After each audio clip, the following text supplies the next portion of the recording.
So nice to talk with you this week. Have you ever wondered what the beginning of energy healing was? I have wondered, and quite honestly, I have no idea. It dates back billions and millions of years. Whenever there were people, we had energy healing. But in my lifetime, energy healing has really transformed quite a bit.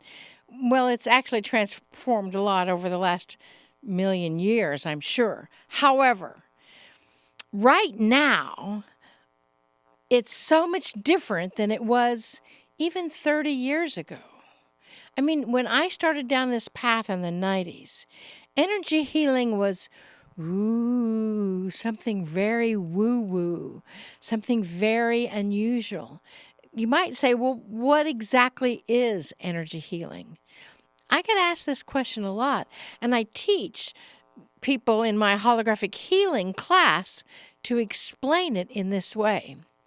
Energy healing, well, we are going on the premise that the body is an electrical system, correct? Correct. So if the body is an electrical system, it has circuits, or they call those circuits meridians, just like the electrical circuits in your home.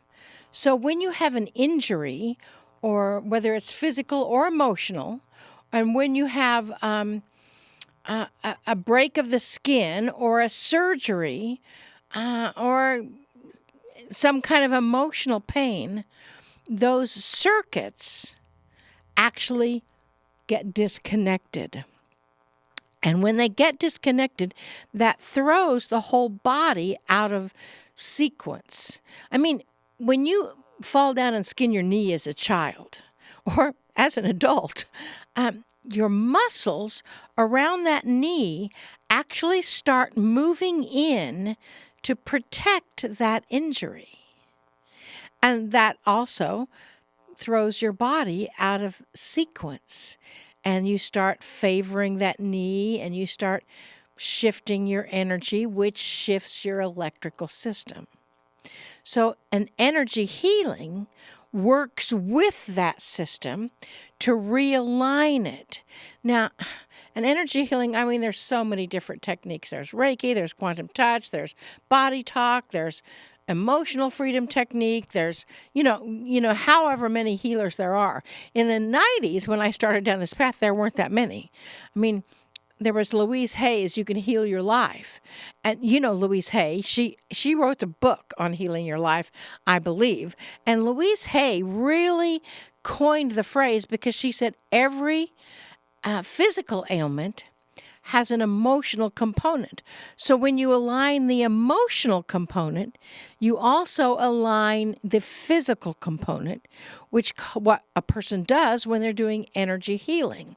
So that kind of explains what energy healing is, and know that everybody has that capability.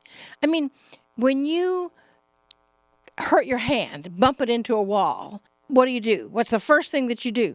You put your hand on it. When you get a hurt on your shoulder, what do? You put your hand on your shoulder.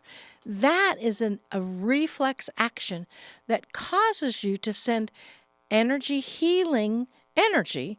I know that sounds redundant, doesn't it? It does, but it's true.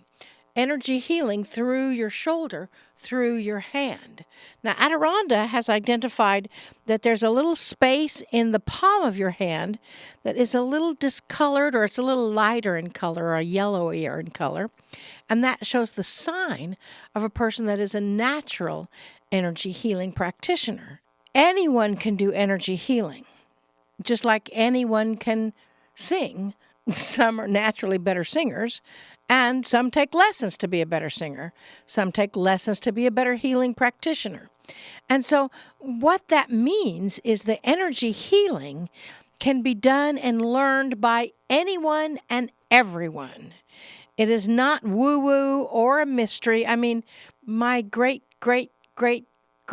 uncle, I don't know how many greats that is, but my mother told me that he was, when they were living in the Wild West and when people needed a doctor, they didn't have any doctors, so they called him, and he would put his hands on someone and it would stop their bleeding, or it would mend bones. You know, it's the same thing today.